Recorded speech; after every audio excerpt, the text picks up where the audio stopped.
बच्चों, आइए अब हम आपको उस रस की तरफ ले चलते हैं जो हिंदी का अत्यंत लोकप्रिय रस माना जाता है, जिसे हास्य रस कहते हैं। इसकी परिभाषा देखिए।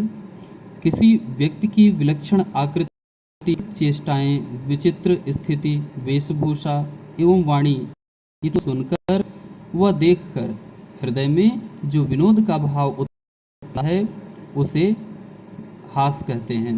यही हास विभाव, अनुभाव व संचारी भावों से पुष्ट होकर हास्य रस में परिणत हो जाता है। हास्य रस का स्थायी भाव हास होता है।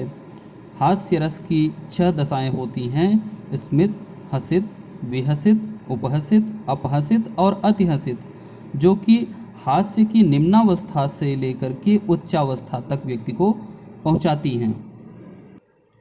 यहाँ परिभाषा से ही यह बात स्पष्ट हो जाती है कि जब हम किसी व्यक्ति की विशेष प्रकार की वेशभूषा को देखते हैं, उसकी बातों को सुनते हैं, उसकी चाल ढाल इत्यादि को देखते हैं, उसकी विशेष प्रकार की चेष्टाओं को देखते हैं, तब हमारे हृदय का आनंद जागृत हो जाता है। यही स्थायी भाव हास होता है, जो कि उचित विभाव, अनुभाव और संचारी भावों को प्राप्त करके हास्य रस के रूप में परिवर्तित हो जाता है। इसका एक उदाहरण देखिएगा। शीस पर गंगा हंसें, भुजनि भुजंगा हंसें, हास ही को दंगा भयो नंगा के विवाह में।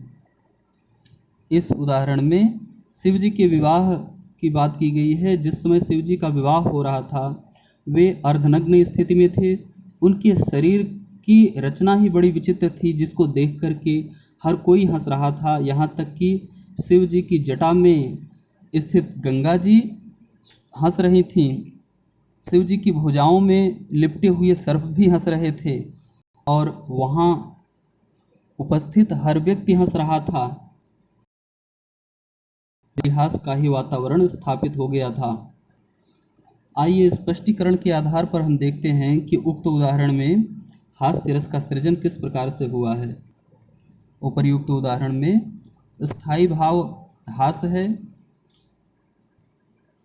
इस काव्य को पढ़ने या सुनने वाला पाठक या श्रोता, पढ़ने या सुनने वाला व्यक्ति आश्रय है। यहाँ शिव जी विषय हैं, क्योंकि शिव जी के कारण ही यहाँ हास्य रस उत्पन्न हो रहा है। यहाँ गंगा जी का हंसना, सर्प का हंसना, शिव जी का नग्न शरीर और शिव जी की विचित्र वेश रचना, शिव जी का विचित्र स्वरूप, ये सभी उद्दीपन विभाव का कार्य कर रहे हैं।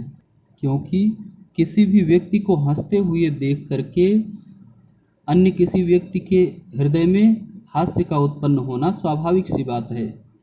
अतः यहाँ गंगा जी के हंसने से, सर्प के हंसने से हास्य रस में और अधिक वृद्धि हो रही है। यहाँ रोमांच, प्रकंप, हर्ष इत्यादि अनुभाव हैं, क्योंकि अट्टहास की हंसी हंसते समय रोमांच, प्रकंप और हर्ष इत्यादि का उत्पन्न होना स्वाभाविक सी बात है। यहाँ हर्ष, उत्सुकता, चपलता इत्यादि ये सभी संचारी भाव हैं। अतः स्थायी भाव, विभाव, अनुभाव और नारी भाव के उचित संयोग के कारण यहाँ पर हास्य रस की निष्पत्ति हो रही है। हास्य रस उदाहरणों में गोस्वामी तुलसीदास जी का यह उदाहरण लिया जा सकता है।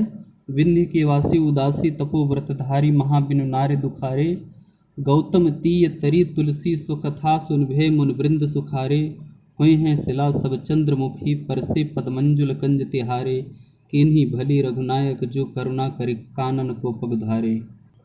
अथवा एक अन्य उदाहरण भी लिया जा सकता है कि प्रेमियों की शक्ल कुछ कुछ भूत होनी चाहिए, प्रेमियों की शक्ल कुछ कुछ भूत होनी चाहिए, अक्ल उनकी नाप में 6 सूत होनी चाहिए, इश्क करने के लिए काफ़ी कलेजा ही नहीं, आशिकों की चांद भी मजबूत होनी चाहिए।